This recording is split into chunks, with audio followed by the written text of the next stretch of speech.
Hi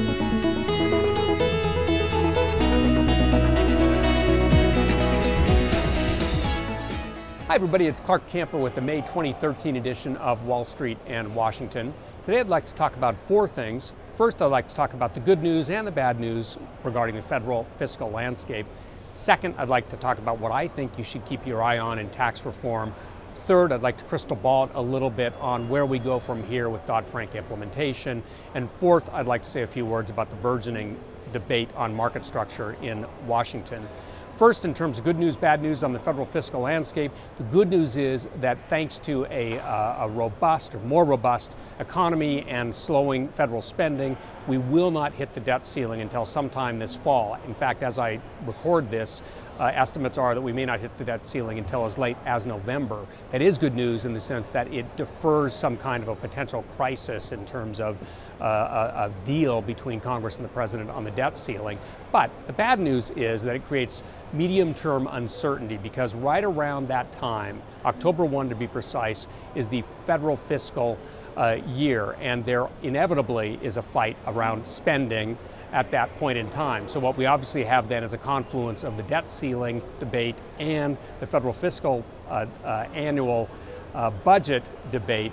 Together, it creates a potential for again, a big throwdown and a potential shutdown of the government. So again, good news in the short run, bad news in terms of medium-term uncertainty.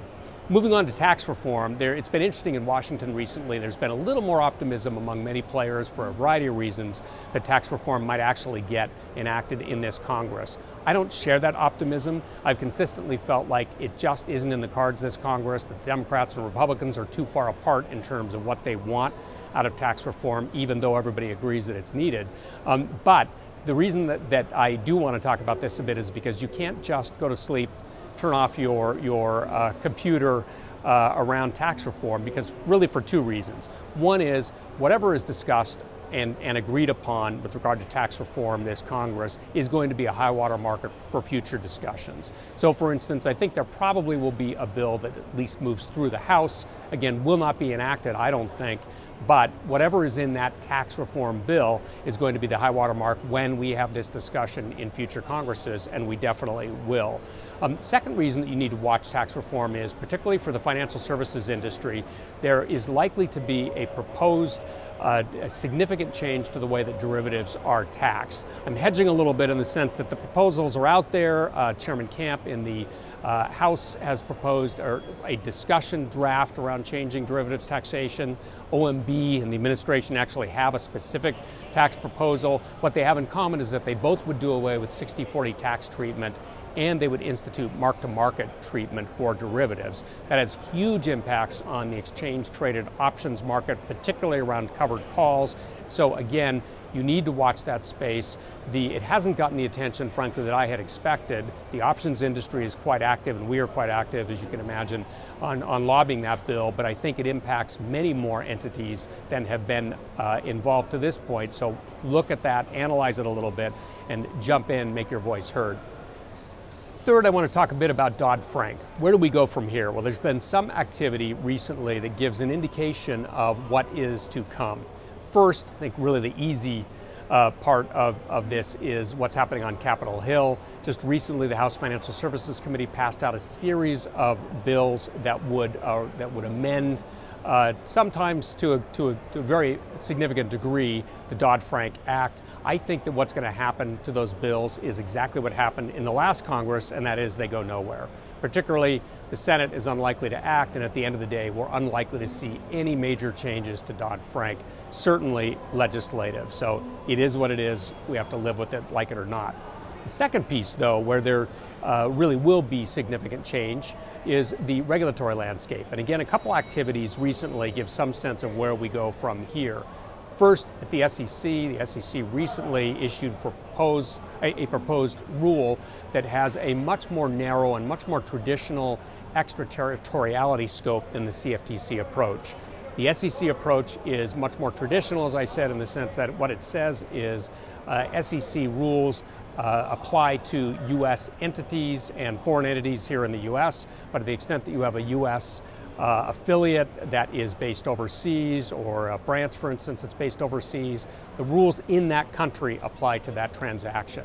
Now, that may sound fairly straightforward, but flipping over to the CFTC, that is not the approach that the CFTC has taken heretofore. For many months now, there's been a CFTC proposal that has a very broad extraterritoriality reach that simply put, would say that any U.S. entity doing business anywhere in the world would be subject to U.S. law. Now, the piece in terms of where we go from here, the piece that I find encouraging is that I would expect the CFTC to pull back on that extraterritoriality principle and come much closer to the SEC approach. Now, why do I say that? Well, recently there's been a logjam that's been broken at the CFTC, and basically we've come to a compromise, it appears, on the CEF proposals. I have to say it appears because there is not a draft available at this point, and the CFTC has only just announced that they are meeting May 16 to finalize the CEF proposals.